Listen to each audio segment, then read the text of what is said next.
I'm at 17,000 watches and it's been increasing. So it dawned on me that although we all are a regular viewing community here, there are also new symptoms and new information that I would love to pass along to you.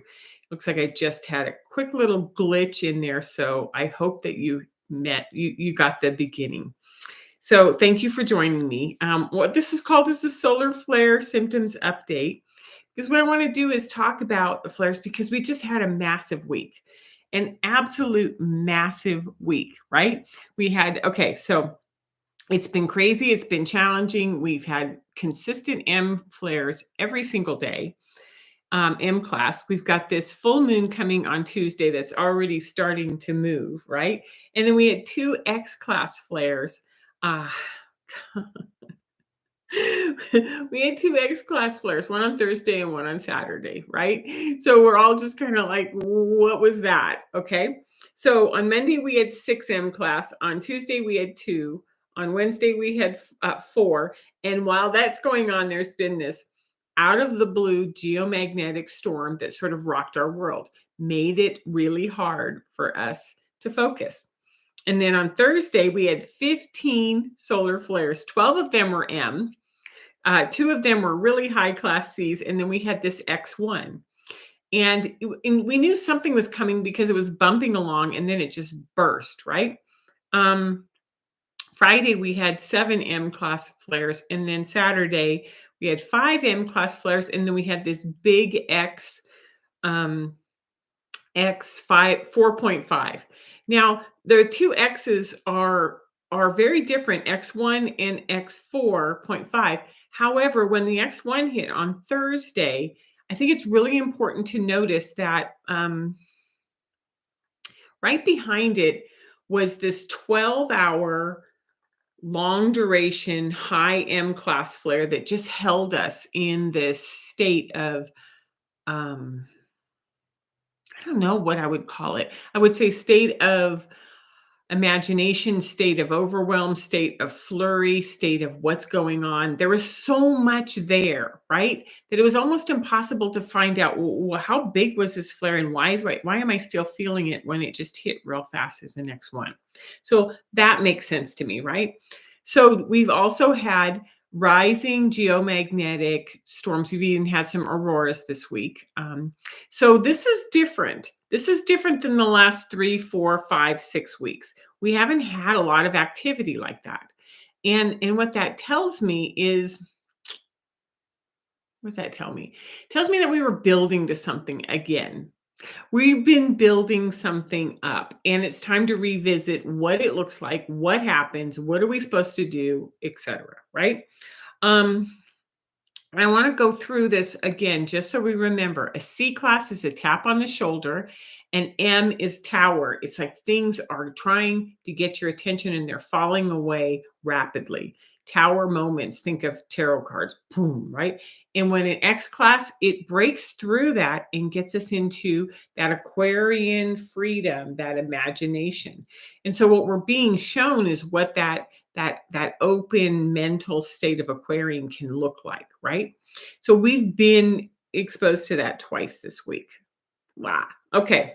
Let's see. We also, in addition to this, since April 2023, have been experiencing our sensitivities coming online. So our high levels of sensitivity, our clairs, our intuitions, our ability to sort of say there's something unknown, but I don't know what it is, and it's impacting me, has been coming online every month since the beginning of 2023.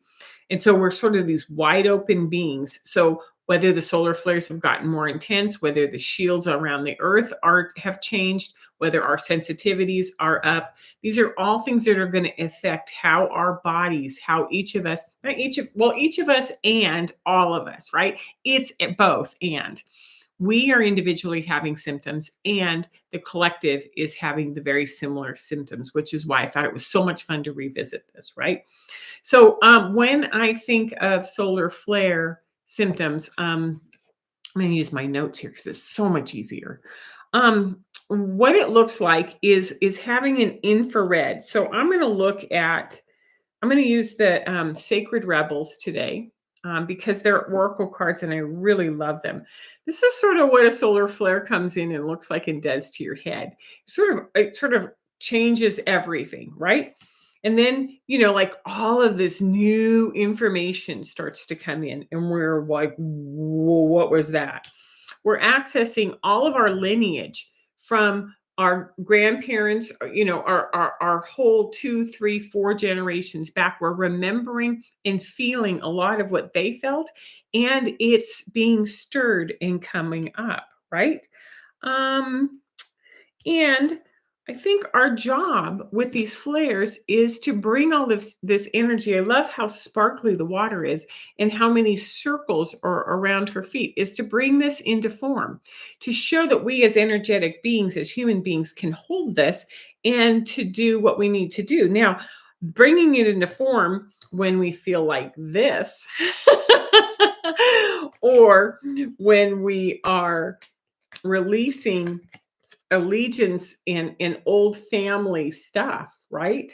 Or and we are having absolute faith in the process, right? So when these solar flares come, I liken them to the infrared sauna systems that we can go, what we might have in our house that we might rent, whatever, right? Or we might go visit. So an infrared has light therapy and it goes in and it awakens our cells. It bounces them, it makes them light, it heals inflammation, it heals pain. It can go directly after cancer cells, right? So it hits our old injuries, it hits our inflammation, it goes after stuck patterns, and it also these flares go after our stuck patterns that we've been in here, right? And we've got to trust that process that this is what we're doing, right? And we also have this DNA upgrade. Our cells are just bouncing around and they're happy. And so the idea here is to own your own process with that we're awakening in so many ways. Now, let's get down to the symptoms because the symptoms are what I really want to talk about. And I wanted to lay the groundwork for that. So this is directly from Pam Youngins. She did a workshop and she printed these off on her YouTube, or excuse me, on her Facebook spot. So if you haven't found her, she's my greatest resource and she's lovely. And then what I do is I take her information and sort of bring it into practical form. Like, how do we bring this into form is what my particular skill set is to translate. So the first thing is that over the last 18 months, whether you're just experiencing them now or you've been noticing that they've increased, they've changed, whatever, right? Headaches, pressure in the head, sinus. So let's start up here. Headaches, migraines, pressure in the sinuses, pressure in the head, vision changes, whether it's blurry, whether it's shaky, whether there's something going on with your eyes, right? Ringing in the ears and ringing in your head. Sometimes when the ringing in my ears, I can feel it in my molars where there used to be some really heavy metals. They still sort of resonate a little bit or vibrate. Dizziness and vertigo. Dizziness is like you're walking and all of a sudden the world sort of changes and comes back. Or there's this vertigo, which is I'm having a hard time standing up right now. I don't trust my feet to walk because something's really swirling me around. Confusion, disorientation, and forgetfulness. That's been one of the ones that has come up more recently is this forgetfulness and that we're not like, in my age, am I losing my mind? Do I have early onset? Like, what's going on? Or am I cellularly remembering and forgetting things and it's changing, right? So disorientation or confusion. Anxiety is going to go up, especially during Virgo season, especially if you have that sort of Virgo energy in you, right? Nervousness. There's a high level reactivity in our central nervous system because something's going on, and you can just see my hand. It's just like, oh, this is just hard to manage, right? So it can cause agitation and it can cause stress. Makes sense. Our system is changing. The world is changing around us. We can't see it. We don't know what it is. And yet it's dramatically affecting us. Makes sense. Losing track of time. I love that one. Dry eyes, dry mouth. So my eyes, I've had to get some lubricating drops because boy, is it tough in the morning, right? Dry mouth. And then let's see, fatigue and exhaustion makes sense, right? Absolutely fatigued. Cece just said went to bed at early last night. I was in bed early last night as well, and just continue to need more sleep. Unexplained moods, irritability, it could be sadness, it could be elation. It just means that your moods, your emotions, your water in your body is being affected by this energy. And our moods, which we can sometimes pretend like they aren't there, or we can self-medicate, they're becoming much bigger and much more known to us, right? Increased sensitivities, smells, sight, sounds are going to come up. Touch, your ability in ways that you like to be touched. Um, let's go to the stomach and the gut. It can be nauseous. It can be queasy. There can be discomfort, an abundance of reaction, whether it's gas or cramping. In the stomach, in the digestion area, because we're processing all of this stuff as it's going through our body. So it's going to really put a lot of pressure on our liver. Of course it is, right? In our kidneys. Um, ravenous hunger or food avoidance. It's up and down and up and down. And if I had thought about it, I would have brought the Wheel of Fortune out in tarot because, like one day I can't get enough food in my mouth and everything just, I'm looking for a taste and something isn't satiating that nervousness. Or I could go all day and maybe eat an apple. A fast, irregular heartbeat that can feel like hypertension. Sometimes in the middle of the night, I'll wake up and my heart will just be doing something, and I'll check in. Do I need to worry about this medically? And it's like, no, no. This is just you doing an upgrade into your system with some downloaded cellular changes, right? And I'm not a medical doctor, so if you're worried about that, go see a doctor, go see a cardiologist, but just know that that racing heart is one of the symptoms of flares. Hot flashes, sleep disturbances, going to bed early, needing more and more sleep to take care of the fatigue, to have restless nights where you don't sleep at all, no sleep, tossing and turning. Vivid and very unusual dreams might be a good idea to write some things down as you're going along so that you can keep track of them. And the reemergence of previous illnesses and injuries, which means that these things are just going to rise back up and they're going to start hurting again. Whether it's like, I noticed that throughout the first year of the solar flares, all of the hip stresses that I had during my pregnancies just started to come up in my lower back and my hips again. So just know that we can have a few of these symptoms, we can have all of these symptoms, but usually this means that your body is letting go of something. It means that we're resting, right? And we're recalibrating so that our body can readjust and sort of tap into all of the wisdoms and all that's possible within our system. So before I go into the tips, I have 5 tips for you. A couple of things. First, I want to thank you for watching this. So if you haven't subscribed or put notifications on or liked it, please do. That helps my algorithms go up, and I love that. Number 2, I do a discussion group on Tuesdays. There's a link below. We're going to talk about these solar flares. We're going to talk about the Pisces lunar eclipse on Tuesday, which is going to be crazy. I couldn't talk about both of them today. So if you come to discussion, it's going to be there. I dropped the price. It's $8 to sign up. The link is right there.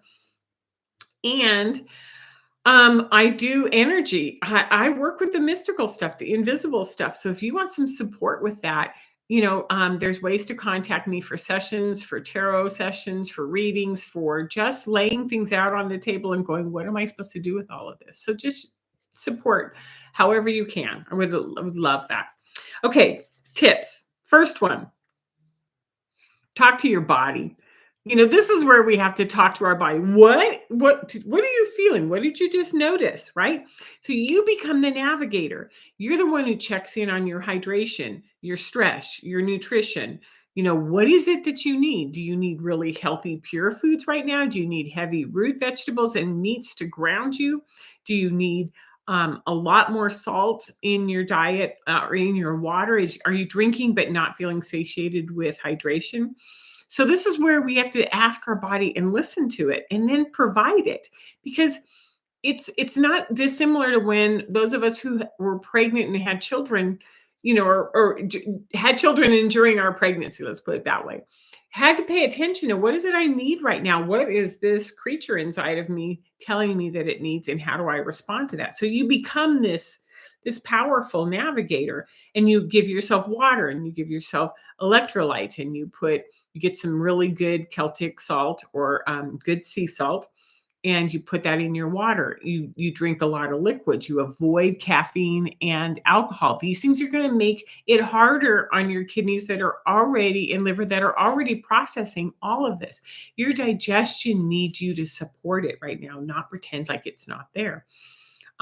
Because anything that you do that adds more stress is going to make it harder. And tip, if you haven't heard this and aren't doing it regularly, make sure you're taking your magnesium. It does help with the flow. Okay. It helps with our body. It helps with the symptoms. It helps with everything.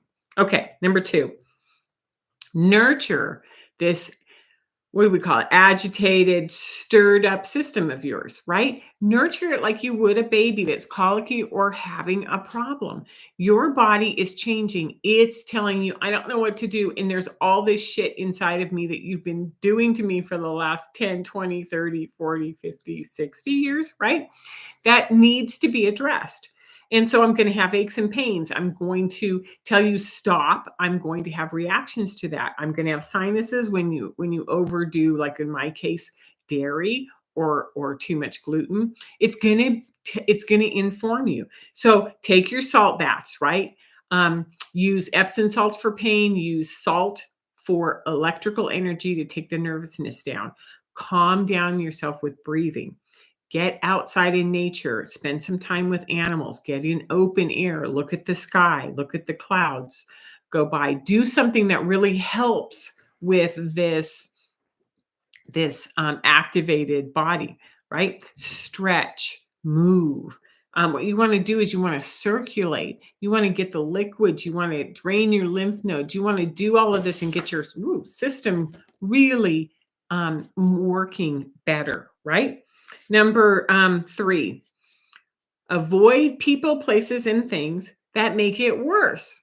If you're in a relationship with someone who is stirring you up and making you more agitated than you already are, then you need to step back and create some distance. You might not move out, you might not end the relationship, but you definitely have to have some boundaries. Like, I need more me time right now in this phase. It might be this long phase for 1 or 2 years, but I need more personal space, right? So our relationships that cause us drama or pain or fear, step back from those. Manage your work hours, your responsibilities, and adapt. There's no way that you can hit that 50-hour work week or even put in a full 40-hour work week if you're taking care of children and yourself and navigating through these flares. It makes sense, right?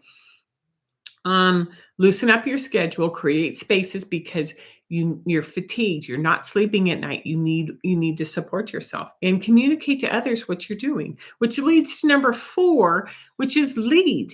You're here to lead. You're watching this so that you can find out what the symptoms are. And now you get to share them and talk about them and support others, which is, oh, let's get you some more water. Oh, let's take care of that tummy issue that you got going on. Lead. Because what's happening is that as you pay attention and you notice, you're going to make changes. And those changes are really really valuable to people in your life who are seeking guidance. That's why you found this station, your channel. You probably Googled solar flare symptoms and this showed up. This is how we lead, right? So we stand up to our partners and to our colleagues and to our bosses and to our, well, not stand up, more like we share and stand strong, and we share with our partners and our colleagues and our bosses and our family and our friends.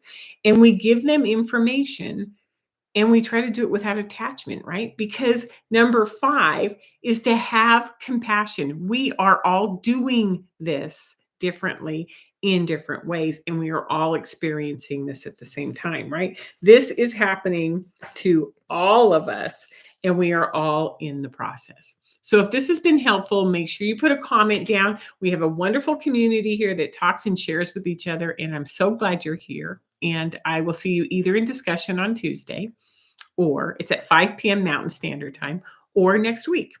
Take care.